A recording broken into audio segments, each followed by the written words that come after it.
Hey everyone, it's Dr. Rick, founder of Wearable411.com, and I wanted to talk about a couple things today.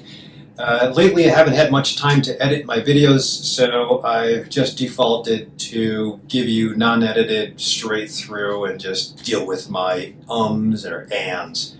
So we're going to try to talk about a couple things. It'll be a little bit of a rant, it'll be a little bit of a box opening, and then also a video on devices or wearable devices. So ultimately, when people come to see me, they come to either prevent disease from occurring because there's a huge genetic history, or they try to reverse where they are in life.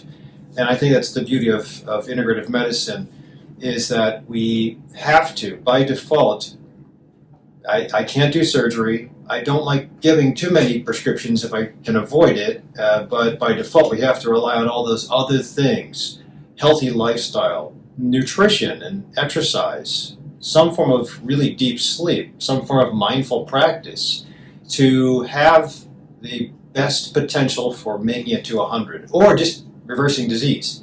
Now, if you already have a crapload of disease because you're middle-aged, I think there's still a fair chance, but sometimes if you're right about to go through a knee replacement, it might be a little bit too late to deploy some conservative measures. I think moving forward, it's still possible, using my friends or at least the other doctors that I use and other healers I use, it's still possible to get the body to make itself feel better or think better. So the bottom line with today's video is that I wanted to talk about how I use devices, and whether you use something like a blood pressure cuff. This is an obvious, easy thing because doctors have parameters, and when you go to the doctor's office, if you have elevated blood pressures, your doctor will tell you. And then you can always check on your own, because most blood pressure cuffs nowadays, even the cheap ones like this, even the ones over at Meijer, Walmart, Mariano's, I think I saw something, and Julasco, all of them, most of them are Omrons, excuse me. And I think that they're fair. As long as you don't put this into excessive amounts of heat or cold, the bladder in here will be reflective of true blood pressure. And then as long as this is also not leaking, I think it's fair, and the cuff has to make a difference. So bottom line is that most of you know how to use that as a device to figure out, am I doing things properly or am I not doing things properly? If you don't have a blood pressure issue and you've never come across that when you went to the doctor's office, then this is a nice common device, not wearable, but you can actually stand on this and get more than just weight. The objective of weight scales, impedance monitors, is to see your day-by-day fluctuations. And after a while, if you don't change your nutrition, if you know what kind of exercise you do, if you sleep pretty deeply and you're refreshed, then you're not going to see that variety or this scale change too much, and that's cool. But sometimes we have to, most of us have a scale in the bathroom, and usually just if you're exerting or investing in any kind of nutrition restrictions or exercise involvement, you want to see change. If the change is from muscle mass and measurement or waistline measurement, then you can obviously see some change. It won't happen overnight, depending on your age, but you can see change as it evolves. If you're using a scale and you're kind of half-assed, you're not investing too much as far as nutrition, and you are exercising more, but it's not that much, I don't know that you'll see much change in either of these things without getting more aggressive. And that is what I wanted to also talk about. Sometimes getting aggressive is implementing change with the help of a supplement or a prescription medicine or a device, like a mask for CPAP. That's not what this video is about. This video is about mostly wearable devices, but I wanted to start out with these two because everybody knows them. So going along the lines of fat impedance, this is my monitor to figure out what a person's BMI is, and I can always calculate that, but more fat percent. So this uses a very unfelt electric charge to go from one hand to the next hand, and then it reads what your fat percent is. It's an estimated fat percent, and not everybody is the same because of these portals of heat conduction and cold conduction that we have in the hands, feet, and on the face. Now I'll get to that in a second, but typically will have these areas of the body that can offset core temperature fast. So if you're excessively heated up, you're on a treadmill or you're on an elliptical or you're on a stair stepper and you're getting really hot and your core is getting hot. Those of you who've gone with me to 14,000 feet, when you start plugging along and you just go straight, don't take a break, your heart rate will speed up, and then with the heart rate speeding up and your movement, you'll also heat internally. And if you overheat before you get to the summit of 14,000 feet, your muscles will say stop. They'll cramp up or they'll do something else. But it's important to know what what you can do to divert that. And I guess I'll talk about my first unboxing. The reason I'm doing a couple of these, the reason I usually have wearable devices is to get a baseline, figure out where I am, specifically with sleep, and then implement a change, and then see if the sleep made a difference. Because sometimes you would figure seat of your pants feel, if you implement change, and you do it for a long enough time, a week, you should be able to notice a difference after you have already implemented the change. And if you feel more refreshed when you wake up, that's a positive. But sometimes implementing one variable or implementing change doesn't result in that much of a noticeable seat in your pants difference. And that's where these devices come in handy. So I'll talk about the first thing is, this is a water bottle. But the data on cryotherapy, ice bath, and sauna is great now. In fact, I did a video on sauna. I'll do another one on cryo soon, but maybe it'll dovetail off of this. An experiment that I'm trying is exactly that. I mentioned it already, but being on a stair stepper to prepare for ascending to 14,000 feet, it's a little bit helpful. It gets your cardiovascular in shape, but it also gets your legs in shape, and if you put on a backpack, it'll somewhat mimic going uphill. But temperature indoors and with, say, 30 minutes of stair stepping, it'll usually be my lockout. So if I get to a certain temperature and my core is heated up, my muscles will say, okay, that's enough. Here's the theory. Based on the cryotherapy guys, if you use these portals, now I fill this with ice and it's cold, but if you use these portals, palms, glabella, or forehead and soles, you can't use the soles because you have sneakers on. Forehead, you can probably apply an ice pack here, but the theory is if you have something that conducts heat and you're getting hot and the palms and the forehead are trying to push off the heat because they're heat sinks or cool sinks, that's the most focused area in the body where it can push off heat and push off or imbibe cold. So if I'm getting too cold, if I'm getting too hot on the stair stepper, the theory is I put this into one of my hands and switch it over. There's supposed to be a specific temperature, but if you go with the devices that the professional NFL players or the professional sports use, they're way too expensive, so this is a cheap substitute. The theory is that if you can cool down your core temperature by hitting the portal and stimulating the portal, not to be too cold because that goes the opposite way, you'll just have vasoconstriction, you get super hot. But if you switch over, or you can afford that $40,000 device, and you can cool down the palms, and the theory was, the actual results were, when they did animal studies and they cooled down the palms of rats, the rats were able to do, I think, 300% more on the treadmill. So, and they also tested this out on humans, and they found the same thing. I don't know if it was 300%, but it was definitely an improvement in the percentage of tolerance. So my thinking, if it works well, 6 hours is about the time to 7 hours of arduous hiking. My contention is that if I can cool down my temperature so I can open up, cool down core body temperature so I can open up a little bit more endeavor, and I can reprogram my core temperature and my baroreceptors and my thermal regulators to say, hey, I'm not so hot anymore. I might be able to squeeze out a little more intense burst of activity. That's my thinking, but then we'll see if that theory works as I measure it.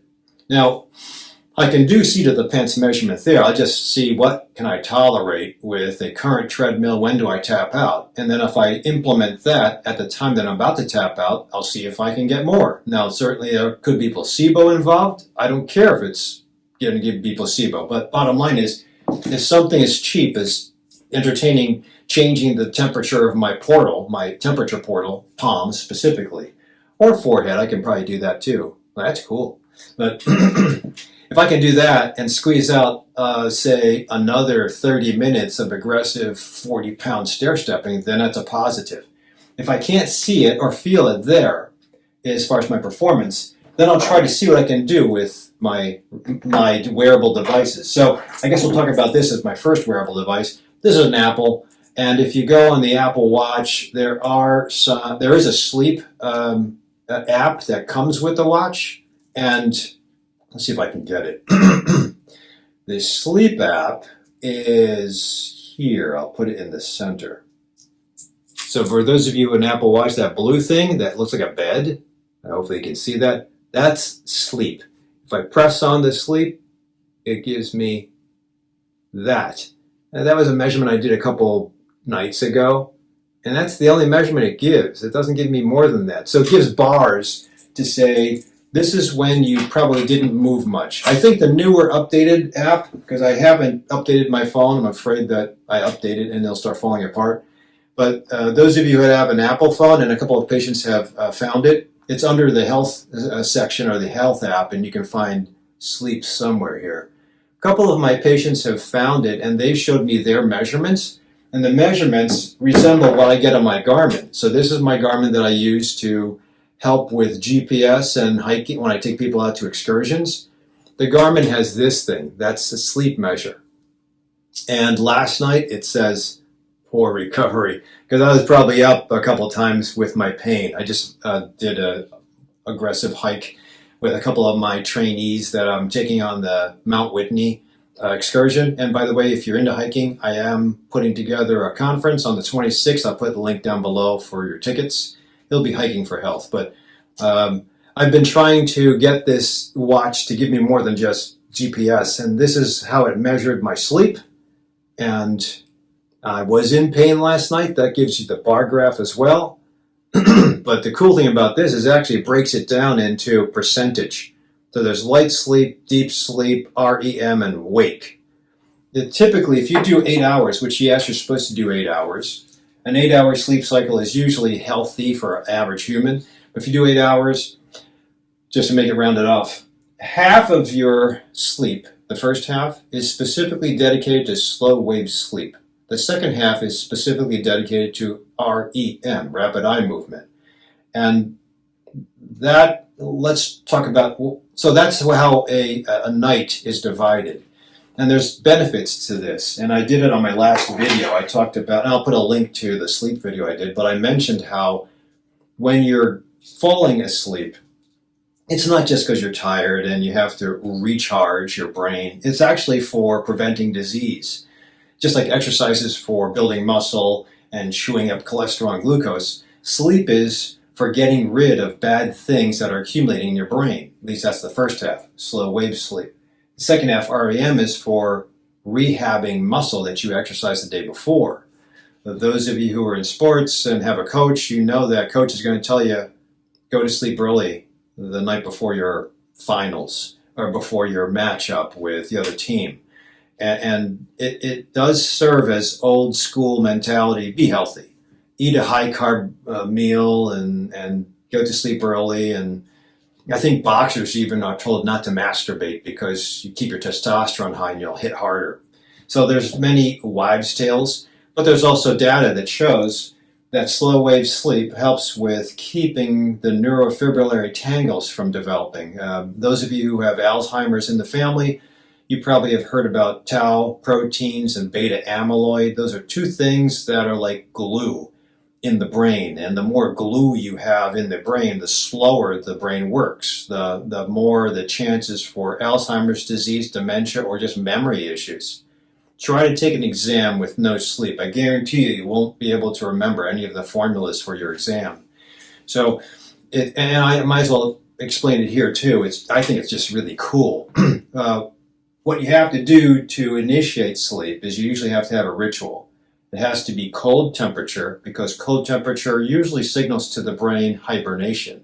slow down the waves of sleep. Instead of listening to me and having beta wave, you slow down the waves so that the brain actually doesn't become anxious and also isn't trying to think or turn on the frontal part.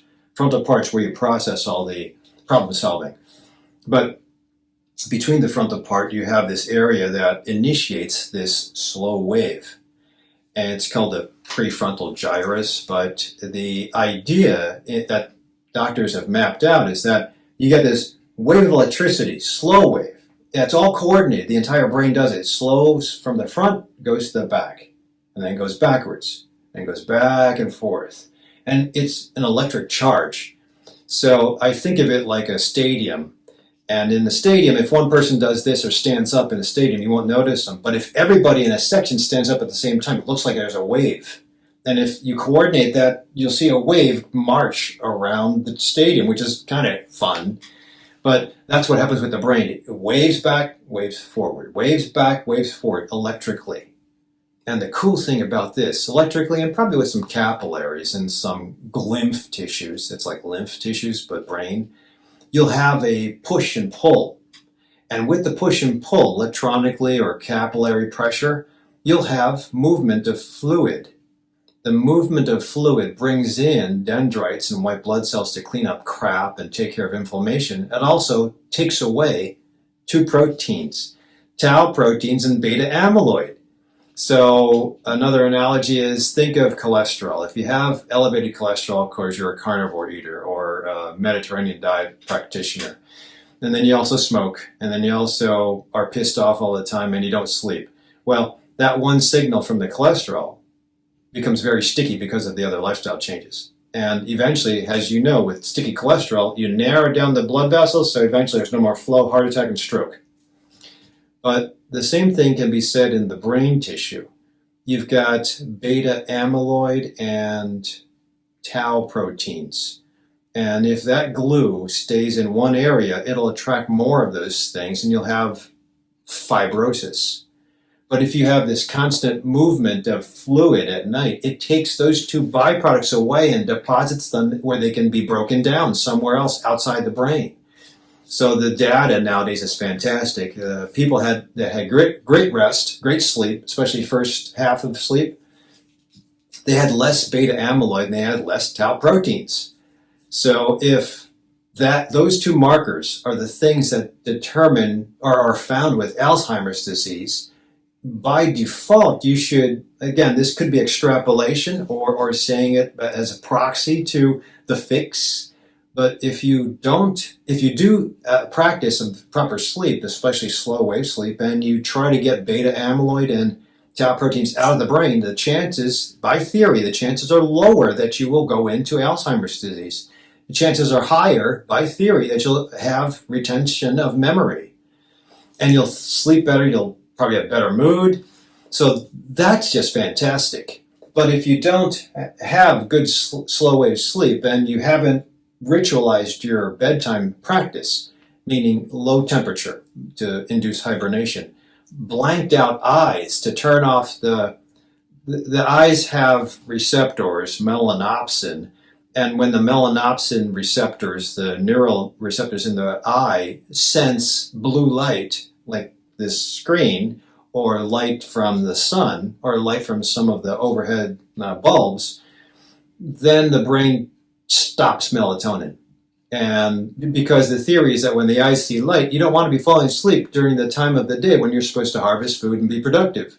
So melatonin is stopped, light is seen, and until light decreases, when melatonin starts rising again, you stay awake. So the problem is most of us that wake up middle of the night because we have to pee or the dog woke us up or we're just used to waking up at 3 in the morning, what do? Most people will typically look at their phones. And unless you have f.lux, and you take away the blue, even if you turn down the light, there's still blue penetrating out and stimulating the melanopsin cells to say to your brain, oh, it must be 12 o'clock in the afternoon. So if your brain thinks it's 12 o'clock in the afternoon, there's no melatonin, then you're staying awake, and you're re-emphasizing stay awake at this hour, wake up every time at this hour, and you'll see it. Your watch or wearable device will say you are awake for an hour, and when you only sleep 6 hours and you're awake for an hour, you just shortcutted your slow wave sleep and your REM. So blanking out the eyes. I plug up the ears too, because I sometimes, when I'm coming out of sleep, they say it's too hot. It's summer, and it has to be cooled for me to sleep. If I hear a noise, then it'll definitely take me out of sleep. If I hear somebody snoring, it'll take me out of sleep. If I hear a bad guy breaking the window, it'll take me out of sleep. Inherent response. So I plug up the ears, I cover the eyes, and I actually take my mouth. Many a times I've slept on my back even when my weight is proper, and I woke up with sore throat pain, and I'm wondering, how do I have strep throat? And it's because I was breathing through my mouth. So I've recently, in the last year, I've taped my mouth shut, and it looks like I'm dead, or I'm a corpse. But I have this covered, I got this covered, I got this taped. It looks like I'm an old guy, but I'm trying to preserve that precious sleep because I didn't really observe it when I was younger. I think most of us go through college and or parenthood and say, I can't sleep. I have to stay awake, and I'll deal with it later. And how do we deal with it? Coffee. And that's a good habit temporarily. It's a bad habit long term, because I have a lot of patients with a screwed up sleep cycle, and you can tell by whether they have wearable devices or not, they're up a couple times a night. Hot flashes are just because they have to supposedly pee. And the memory's off, the autoimmune disease is turned on, the arthritis and or aging problems are worse, and in some cases they have already narrowed down blood vessels to the point of near heart attack or stroke.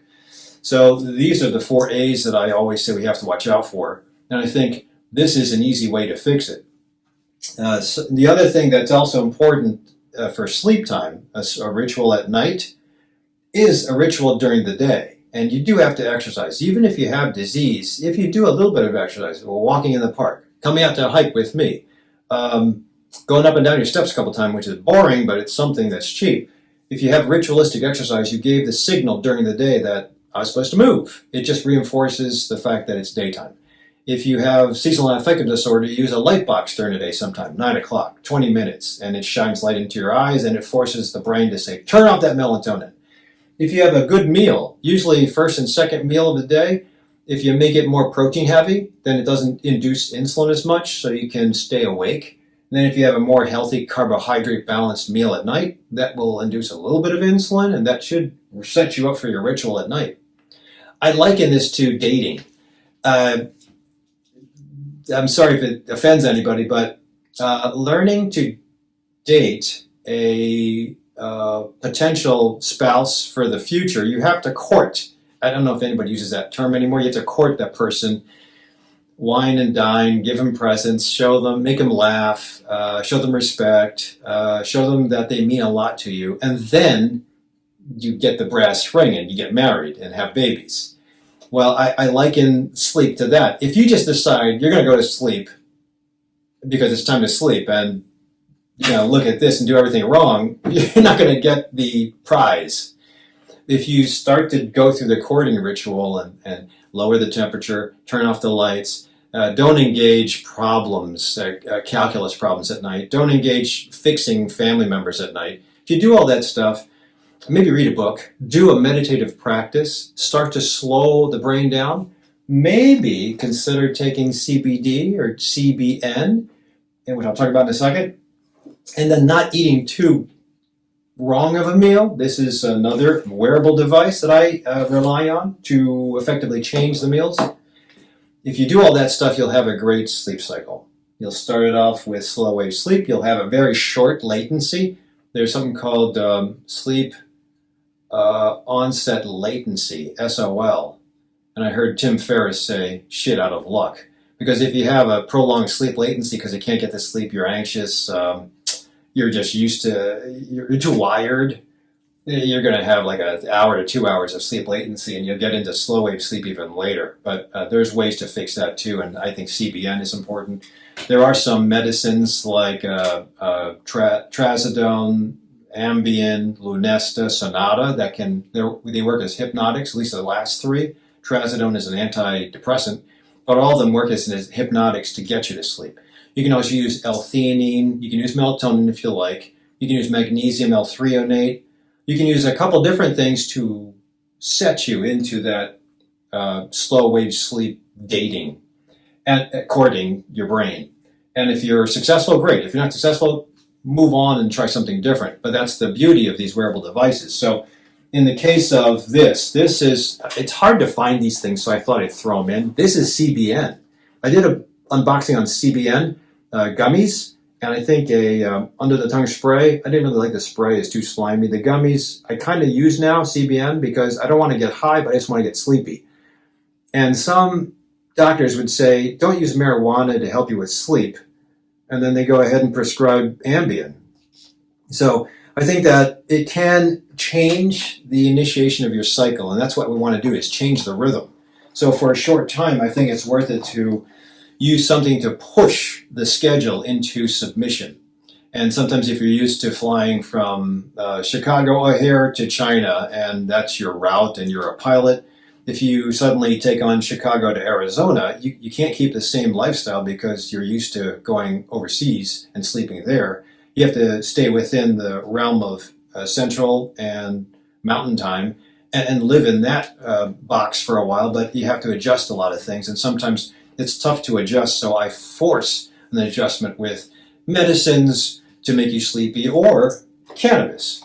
And I think that the right choice of cannabis, I don't think cannabis will be as strong as Ambien, but the problem is it's not as addictive as Ambien. So whether I choose prescription or herbal, and we induce a change, it has to be associated with a ritualistic, mechanistic change in your scheduling. Daytime too. Once you do that for about 10 days to 14 days, your body will reset, I think. And it's important to try, because otherwise you just prolong the pain and then you'll have memory issues. And the second part of sleep is REM. REM, or rapid eye movement. I mean, these wearable devices aren't as accurate as going to a sleep lab where they have monitors to watch four extremity movements. They have EEGs to watch and map out the brain as far as activities at night. They have pulse oxes. They have chest expansion units to watch. They even have a camera that watches your eyes at night to see when you go into rapid eye movement. So bottom line is, when you do get into rapid eye movement, that typically is the second half of sleep, and that's typically when the muscles that you built up start to repair themselves. I think it's more for muscle and metabolism that the second half is important. So if you usually get to sleep fast, meaning you have a short latency, and you get into slow wave sleep, but you screw up the last part, you wake up early, you're breaking the healing of muscle. So that's the second part that I will talk about. So if you're going to induce exercise as far as a new involvement to lose weight or get ready for my Mount Whitney hike, we have to manifest proper sleep. But again, it's not just the second half. You have to get to the first half to get to the second half. And you have to do the ritualistic change to get to the first half. And you have to take care of the day to embrace the night. So you see how all this is really important. It's important to have balance. Old school thinking with traditional Chinese medicine or yoga, Ayurveda, they don't have fancy devices like this, so we use pulses and we use seat of the pants measurements, and we figure out, is something good or something bad? And then we either implement it, embrace it, or get rid of it and try something else. But whether you do subscribe to, if you're already a cannabis medical card holder, see if you can find this CBN. I'll be trying this tonight and see if it affects my sleep cycles.